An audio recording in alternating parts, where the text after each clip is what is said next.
Querido amigo, o nosso alvo nesse programa é estudarmos a segunda parte do capítulo 12 do livro de João. Nós vamos estudar hoje os versículos 20 até o versículo 50, até o final do capítulo 12. Depois de ter feito a sua entrada triunfal em Jerusalém, pois é assim que os 4 evangelhos a descrevem, Jesus estava na sua última semana antes da crucificação. Nesse evangelho de João, temos 1/5 do livro dedicado exatamente a esses 7 dias que antecederam o maior evento de todos os tempos. No estudo de hoje, então, concluímos a 4ª parte do esboço do Evangelho, que nos mostra a demonstração de amor e a entrada em Jerusalém do Filho de Deus. Sugiro como título para esses versos, Declarações definitivas do Salvador do mundo. O contexto, como nós já mencionamos, é o da Semana Santa.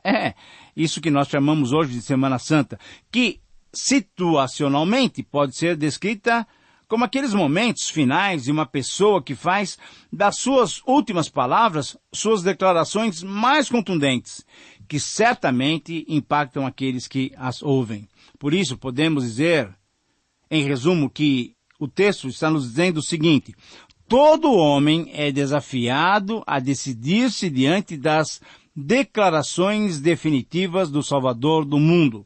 Eu repito, todo homem é desafiado a decidir-se diante das declarações definitivas do Salvador do mundo.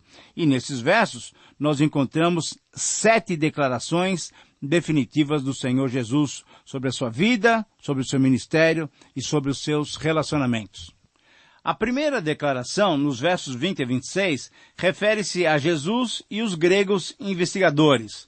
Os gregos eram conhecidos pelo seu interesse em conhecer novidades relativas à filosofia, à religião. Nós vemos isso lá em Atos 17, quando Paulo estava em Atenas. E assim, alguns deles até aceitavam o judaísmo. Talvez alguns fossem prosélitos. Esses gregos que queriam ver Jesus talvez fossem até prosélitos. Então eles foram a Jerusalém para adorar. Veja o versículo 20. Certamente por ouvirem sobre o espetacular sinal da ressurreição de Lázaro, agora eles queriam conhecer a Jesus. Então eles procuraram Filipe, talvez porque Filipe é um nome grego. Então Filipe procurou André. André era aquele discípulo que tinha experiência de levar alguém a Cristo. Você se lembra que ele levou Pedro ao Senhor Jesus. Jesus, então, ao invés de recebê-los para satisfazer-lhes a curiosidade, ele viu que a sua hora estava chegando. A sua hora de salvar a humanidade tinha chegado. E certamente essa atividade de salvar a humanidade merecia toda a sua atenção. Jesus, percebendo que estava chegando o seu momento de ser glorificado e a sua glória era a morte do Calvário, ele propôs então a parábola do grão do trigo que, semeado, deve primeiro morrer para então produzir os frutos. Jesus continuou dizendo que se alguém amasse mais a própria vida terrena, ao invés de buscar os interesses do reino, estaria fazendo uma troca errada. Estaria perdendo a sua vida, pois quem busca em primeiro o reino de Deus, esse ganha a vida verdadeira, a vida eterna. A vida que deve morrer é a nossa vida interesseira, egoísta, a vida apaixonada pelas coisas materiais.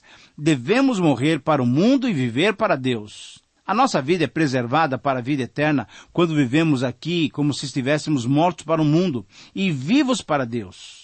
E por fim, completou o Senhor Jesus dizendo que aquele que decidisse ser seu servo, isso é, que decidisse ser seu seguidor, fazendo as suas obras, esse teria a única honra pela qual realmente vale a pena gastar a vida. E essa honra é de Deus, isso é, o Pai fará participar da glória do Filho. Que bênção! Você tem optado por buscar essa vida e não essa vida humana, interesseira, egoísta? A segunda declaração de Jesus, nós vemos nos versos 27 a 29, refere-se a Jesus e o Pai testificador. Antevendo então a dolorosa hora da morte, Jesus orou, derramando o seu coração diante do Pai. Ele diz assim: agora está angustiada a minha alma. E que direi eu? Pai, salva-me dessa hora. Querido amigo, Jesus sofreu angústia antes mesmo de chegar na cruz.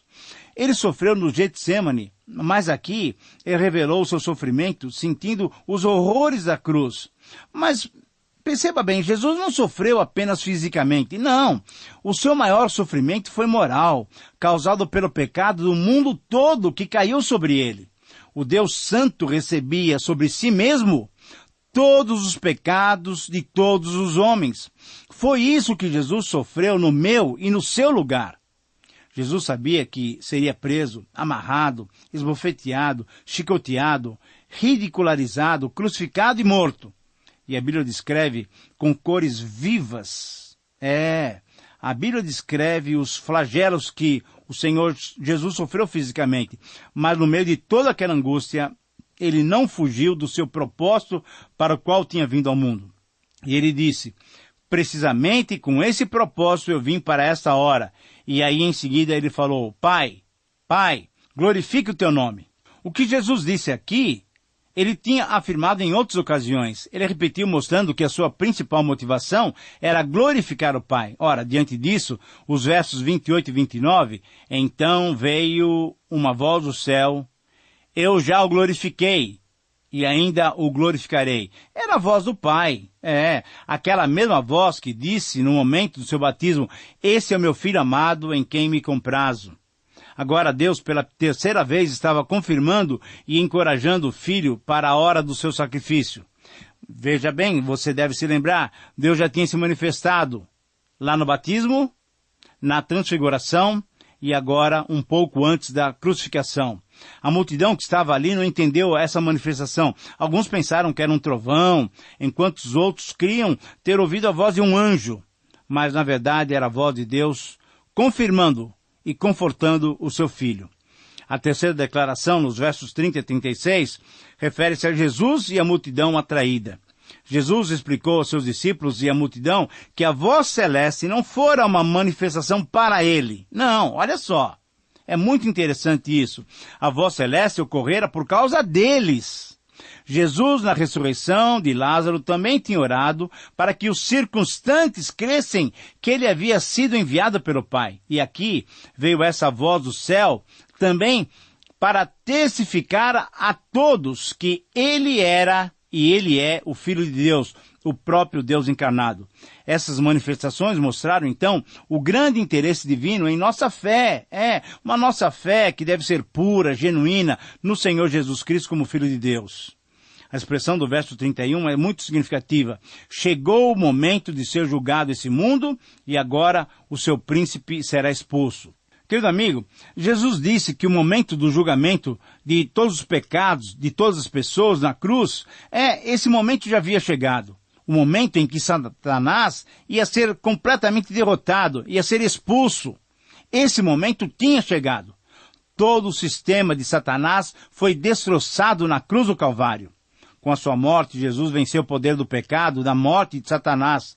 Nos propósitos sábios de Deus, ainda Deus permite que o inimigo opere no mundo, que tente os homens e se manifeste no mundo até com poder. Mas tudo isso, querido amigo, saiba disso, tudo isso está debaixo do controle e do poder de Deus. Assim como a Bíblia profetizou o julgamento de Satanás na cruz, também profetiza o fim de todo o sistema e atividade satânica no mundo quando o Senhor Jesus voltar. Esse é o programa de Deus que será executado fielmente no tempo certo e já determinado pelo Senhor. Nos versos 32 a 33, Jesus diz, então, que ele iria atrair a todos quando ele fosse levantado da terra, indicando que tipo de morte ele enfrentaria. Ele foi levantado na terra, sim, quando o colocaram na cruz do Calvário, onde ele morreu como o Cordeiro de Deus para tirar o pecado de todo mundo. Cristo disse que a cruz nos atrairá. Mas muitos, infelizmente, não aceitam a cruz e a acham repugnante e escandalosa. É impossível ao homem poder imaginar quão grande é o valor da cruz para a humanidade e para cada pecador. A multidão, então, questionou Jesus sobre o Cristo, que deveria permanecer para sempre, demonstrando que eles não conheciam as Escrituras. Se eles conhecessem melhor as Escrituras, Jesus tinha dito isso em 5,39, eles entenderiam a respeito da sua morte. Que Jesus reinará para sempre é um fato. Mas antes do seu reino ser estabelecido aqui, de uma maneira completa, ele tinha que morrer para a justificação dos pecadores. Então Jesus esclareceu definitivamente: ainda por um pouco a luz está convosco. Andai enquanto tendes a luz, para que as trevas não vos apanhem. E quem anda nas trevas não sabe para onde vai. Enquanto tendes a luz, crede na luz, para que vos torneis filhos da luz. Jesus disse essas coisas e, retirando-se, ocultou-se deles. Querido amigo, a luz que o povo estava rejeitando era Jesus. E rejeitando a luz, o povo estava condenado a viver nas trevas. Quem anda nas trevas não sabe para onde vai. É o que acontece com aqueles que não têm Cristo. E como é triste vermos uma pessoa tateando nas trevas, na escuridão. É o que acontece espiritualmente com aqueles que rejeitam a luz do Senhor Jesus. Andam nas trevas sem saber para onde vão. Quando Jesus disse que devemos crer na luz para nos tornarmos filhos da luz, ele está fazendo uma exortação muito viva. Ele está encorajando cada um de nós ainda hoje. Mas sabe por quê? Porque mesmo agora, enquanto o Evangelho está sendo pregado, a luz está brilhando. Tanto é que você está ouvindo essa mensagem agora. A luz agora, quando o Espírito Santo de Deus está falando ao seu coração. Mas Jesus também adverte que essa oportunidade um dia vai passar. Não haverá mais possibilidade de se crer na luz, de se crer em Cristo. Ah, querido amigo, se desejamos ser filhos da luz, devemos crer em Jesus. Devemos crer e receber a luz de Jesus. Se você ainda não é crente em Cristo, deve abrir o seu coração para que ele possa brilhar, para que essa luz possa brilhar no seu coração e na sua vida para sempre, para você ser um luzeiro, inclusive, para outras pessoas. Já dissemos anteriormente que o coração humano, às vezes, se fecha às palavras de Deus. E a única providência que podemos tomar para não andarmos nas trevas é crermos, aceitarmos e nos submetermos a Jesus, a verdadeira luz que vindo ao mundo alumia todo o homem. A quarta declaração, nós encontramos nos versículos 37 a 41, refere-se a Jesus e os descrentes profetizados. Ouça o versículo 37. E embora tivesse feito tantos sinais na sua presença, não creram nele. Ah, essas palavras são contundentes, são fortes, mostram a inclinação do coração humano, isso é, uma vontade de se manter rebeldes contra Deus. No verso 38, temos a citação da profecia de Isaías 53:1. Senhor, quem creu em nossa pregação? E a quem foi revelado o braço do Senhor? Ora, essa profecia previa exatamente essa situação que Jesus enfrentava, descrença através de corações obstinados. João, o autor do Evangelho, então, logo no início do seu relato, já nos advertia, dizendo lá em 1:11, veio para o que era seu e os seus não receberam. Nos versos 39 a 40, as palavras de Isaías 6:10 são citadas por João. Por isso não podiam crer, porque Isaías disse ainda, cegou-lhe os olhos e endureceu-lhes o coração, para que não vejam com os olhos e não entendam com o coração e se convertam e sejam por mim curados. Essas palavras mostram a cegueira espiritual do povo a ponto de não enxergarem a verdade salvadora, a ponto de não entenderem a mensagem salvadora. Essas palavras mostram também que os judeus do tempo de Jesus estavam tão obstinados quanto os judeus do tempo de Isaías. Por terem uma visão equivocada sobre a messianidade, os contemporâneos não reconheceram Jesus, não se converteram a Jesus como Filho de Deus, como Deus encarnado, como Messias de Israel. Que o verso 41, então, termina esse parágrafo, mostrando a base dessa profecia de Isaías. Porque viu a glória dele e falou a seu respeito. Certamente João se referia a Isaías 6:1, onde o profeta teve a visão de Deus e da sua glória maravilhosa, sendo incumbido então de proclamar a palavra de Deus. Querido amigo, você tem visto o Senhor Jesus? Você tem visto a glória de Deus? Você tem proclamado essa verdade para outras pessoas? Esse é o desafio que o texto nos apresenta. Mas agora vamos para a quinta declaração, os versos 42 a 43. Estamos nessa sequência até chegarmos ao final do capítulo, no versículo 50. Nessa quinta declaração, essa se refere a Jesus e os crentes temerosos. Escute bem, Jesus e os crentes temerosos.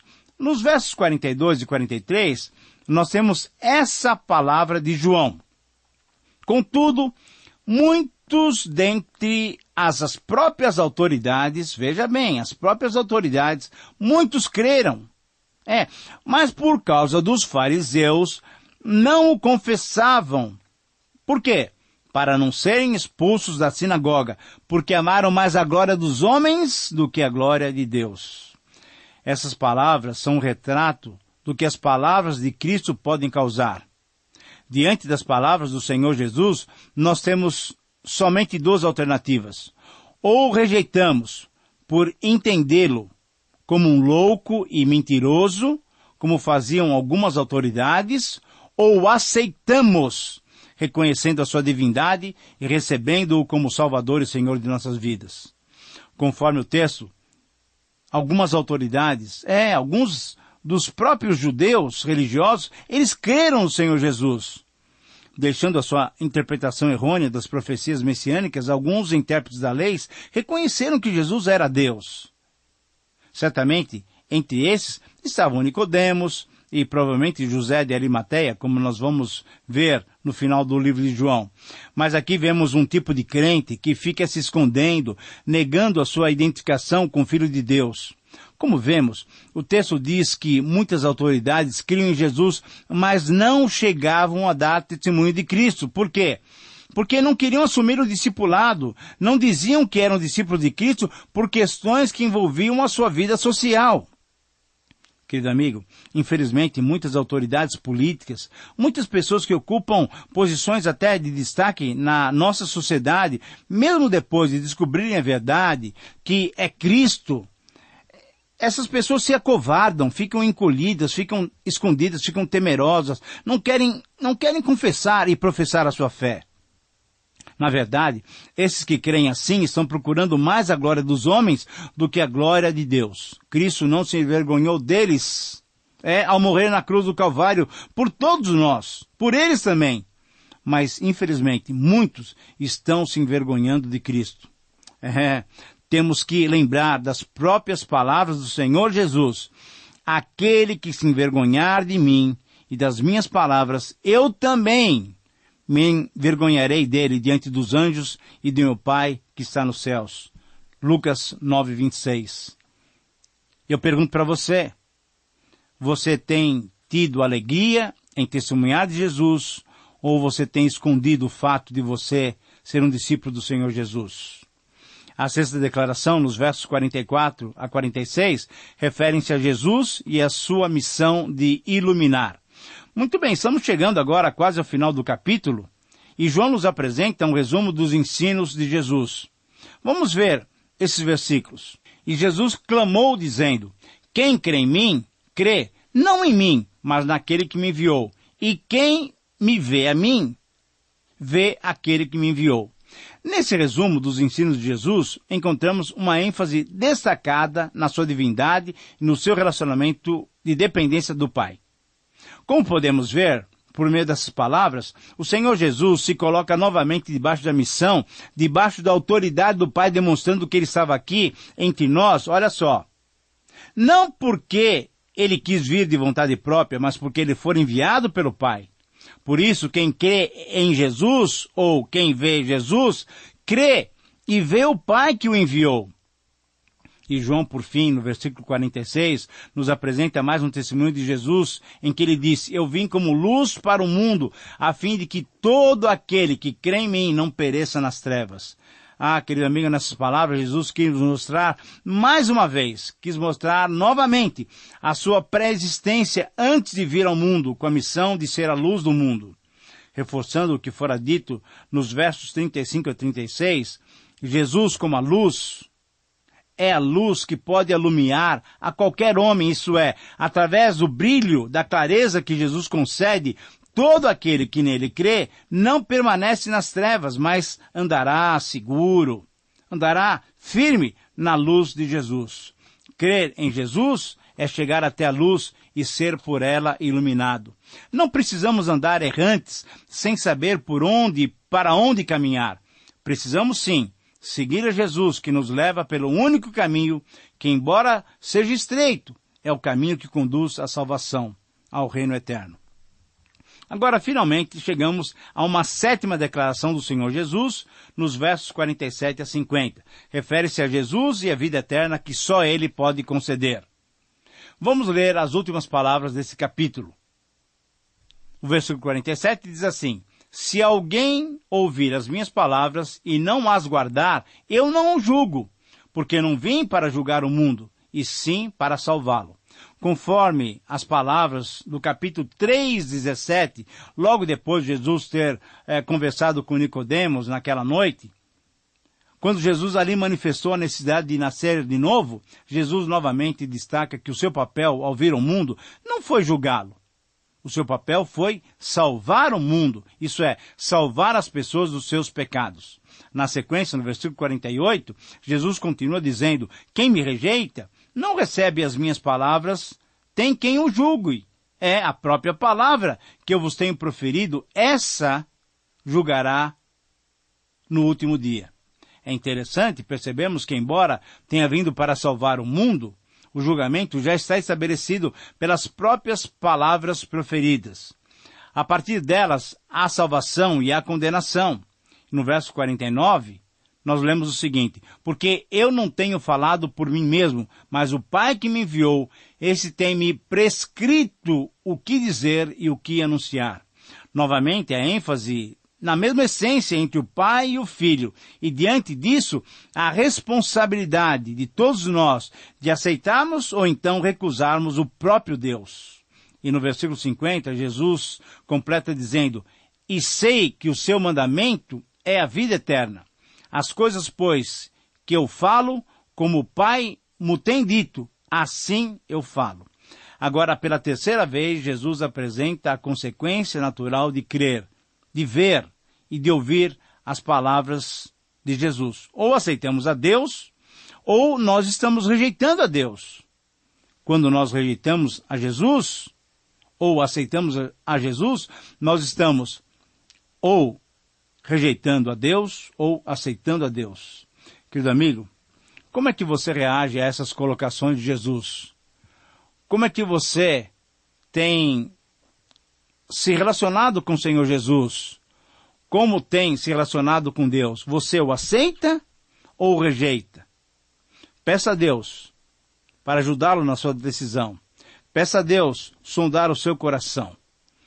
Terminamos assim mais um momento de estudo no Evangelho de João. Concluímos o capítulo 12 e concluímos então mais uma divisão desse Evangelho. Eu agradeço a Deus mesmo pela sua capacitação, mas eu quero também agradecer a você pela sua sintonia. Um grande abraço e que Deus te abençoe.